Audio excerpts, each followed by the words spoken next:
Bonjour à tous et bienvenue dans Inspire Middle East. Je suis Rebecca McLaughlin-Eastham et cette semaine, je vous emmène au cinéma. Après le remake d'Aladdin, nous nous entretenons avec le célèbre réalisateur et scénariste Guy Ritchie. Nous rencontrerons aussi le producteur de cinéma tunisien Tarak Ben Ammar. Il a produit notamment le célèbre film Femme Fatale. Mais d'abord, plongeons au cœur des mythes et légendes de la région qui ont captivé l'imagination des cinéastes internationaux pendant des décennies et jusqu'à aujourd'hui. En témoigne la dernière production Disney. Réalisé conjointement avec le Royal Film Commission de Jordanie, le film Aladdin a créé 150 emplois locaux. Et plus d'1 millier de figurants ont été sélectionnés pour jouer dans des scènes inspirées de Bollywood. Ce n'est pas la première fois que les productions hollywoodiennes ou britanniques se servent des paysages et ressources de la région comme décors pour des films.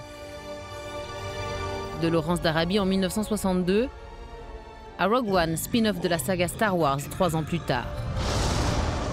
Dernier film en date, Aladdin, le remake de Disney en direct action, dont certaines scènes ont été tournées dans le désert jordanien. C'est à Amman que nous avons rencontré le réalisateur de ce long métrage, le Britannique Guy Ritchie. Filmer ici s'est-il rapproché de l'idée que vous vous en faisiez? Oui, tout à fait, mais c'est aussi, je suppose, parce que le désert du Wadi Rum est incrusté dans l'esprit de la plupart des réalisateurs. Pour un certain nombre de raisons, la Jordanie était l'endroit idéal pour moi. Je ne me préoccupais pas réellement de l'aspect pratique du site, mais de ce qu'il pouvait et nous a apporté esthétiquement parlant. Vous contribuez au développement du secteur du cinéma dans la région, vous faites partie de son histoire. Quel a été le plus gros défi pour réaliser Aladdin? Nous devions faire en sorte de fusionner l'ancien film d'animation de 1992 avec ce nouveau long métrage.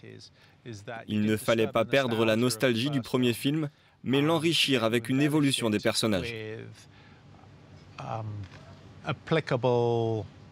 Il était nécessaire d'ajouter des éléments destinés à rendre ce remake plus contemporain et accessible à un public moderne. Showtime. No, I'm in charge, okay? I say when it's time. Really?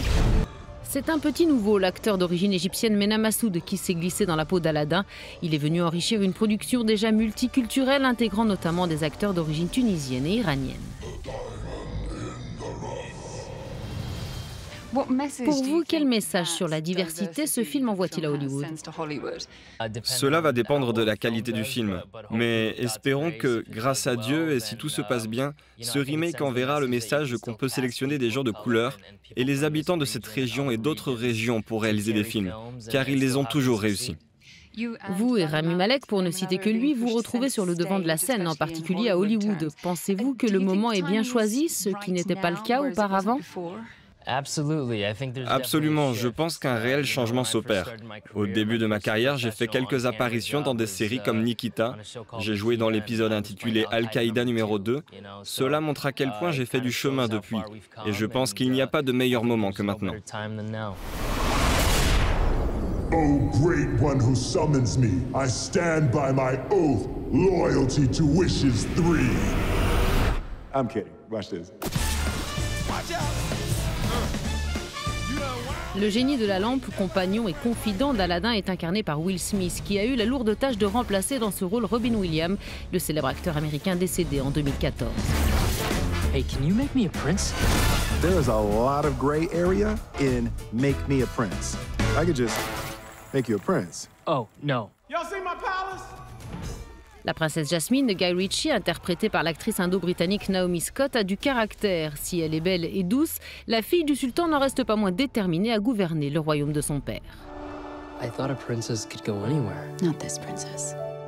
Dans ce live-action Disney, elle a même sa propre chanson, Speechless, une véritable déclaration d'indépendance, composée de toutes pièces par le talentueux et 8 fois oscarisé Alan Menken. Une seule prise pour Naomi Scott et la chanson était dans la lampe, ou plutôt dans la boîte.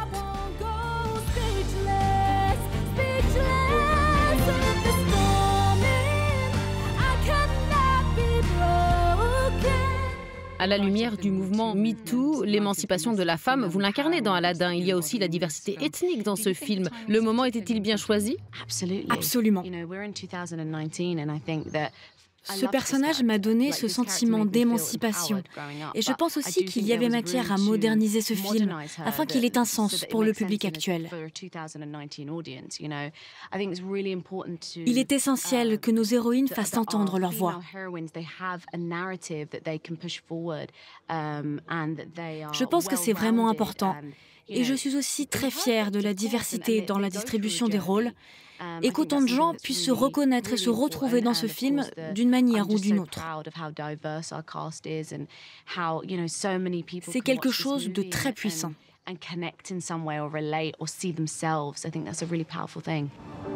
Ce live-action Aladdin porte sans conteste la patte Guy Ritchie, réalisateur au style plutôt nerveux, enrichi par une bonne dose d'humour.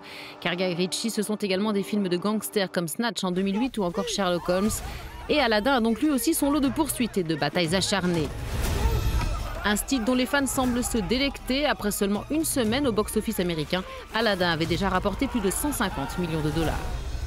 Un constat encourageant pour Disney, mais aussi pour la Royal Film Commission de Jordanie, qui espère que le film continuera sur sa lancée, ce qui, par ricochet ou par magie, encouragera d'autres cinéastes à choisir la région pour leur futur tournage.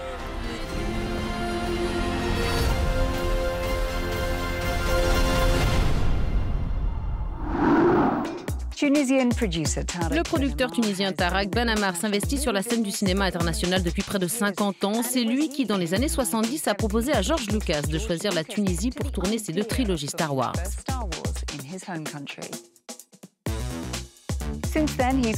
Depuis, il a collaboré à la production de plus de 70 films, dont un qui a fait beaucoup de bruit lors de sa sortie en 2004, La Passion du Christ.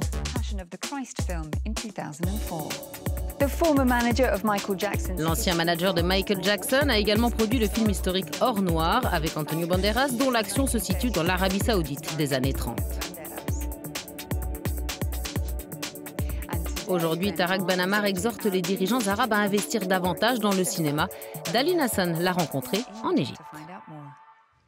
Tarak Ben Ammar, nous sommes très heureux de vous recevoir sur Euronews.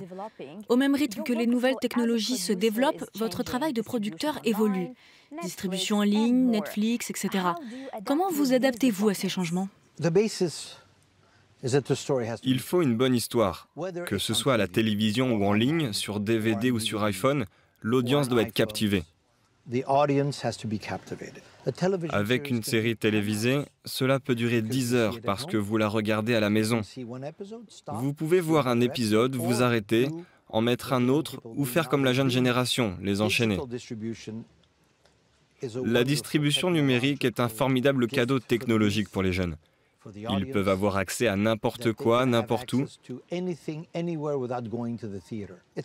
Et c'est une formidable opportunité pour les cinéastes et les producteurs d'améliorer leur talent et d'avoir du succès. Il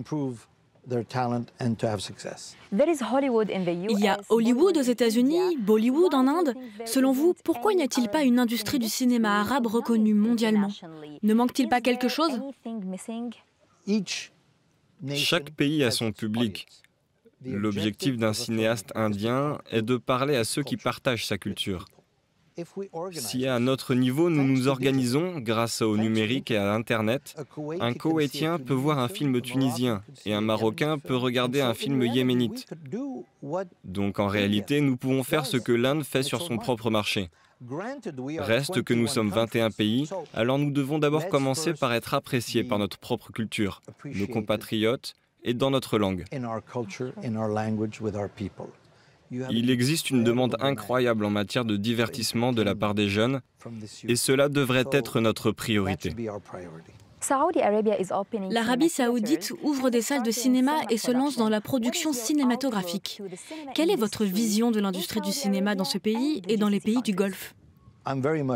Je suis en phase avec ce que fait l'Arabie saoudite. Mais le monde arabe, je veux dire Abu Dhabi, le Koweït, Dubaï et le Qatar, ont déjà beaucoup de salles de cinéma et des multiplex sont ouverts ailleurs auparavant. Mais l'Arabie saoudite élargit le marché et c'est une belle opportunité pour les réalisateurs arabes de toucher le public saoudien et la jeunesse saoudienne. Tarak, quels sont vos projets ? J'ai actuellement des projets historiques très importants auxquels je tiens, car ils sont difficiles à produire au cinéma. Je m'intéresse toujours à des projets qui touchent à mon monde. Mon pays, c'est la Tunisie, et j'ai 2 grandes productions à tourner là-bas. Je voudrais aussi faire quelque chose en Égypte. La Tunisie, c'est la liberté donnée aux femmes, la politique de la porte ouverte, le tourisme. Les gens ne nous connaissent pas. Ils ne savent pas qui nous sommes. Notre rôle est de leur permettre de le comprendre, car nous savons qui ils sont grâce à leur culture. Un petit conseil à donner aux jeunes réalisateurs? Suivez votre rêve. N'abandonnez pas. Je sais que c'est facile à dire, mais c'est ce que j'ai fait. Avec un nom arabe, personne ne voulait me donner de l'argent. Aujourd'hui, il n'y a pas de talent caché dans le placard. Il faut juste apprendre à raconter une histoire. Tout le monde ne sait pas comment le faire. Vous pensez savoir, mais vous ne le saurez que quand vous le ferez. Et quand vous pourrez tenir quelqu'un en haleine pendant 1h30. Si vous avez ce talent, ne le lâchez pas. Tariq Ben Ammar, merci beaucoup de nous avoir accordé du temps. Merci à vous. C'est la fin d'Inspire Middle East. Nous espérons que vous avez aimé. Vous pouvez retrouver l'intégralité de nos programmes sur notre site euronews.com. Avant de nous quitter, voici quelques publications de cinéphiles qui ont attiré notre attention cette semaine sur les réseaux sociaux. La réalisatrice Malek photographie à Abu Dhabi avec l'équipe de son premier court-métrage arborant le hashtag Support Arab Cinéma. Enfin, l'acteur égyptien Shadi Alphonse en pleine action lors d'une session d'enregistrement pour son prochain film.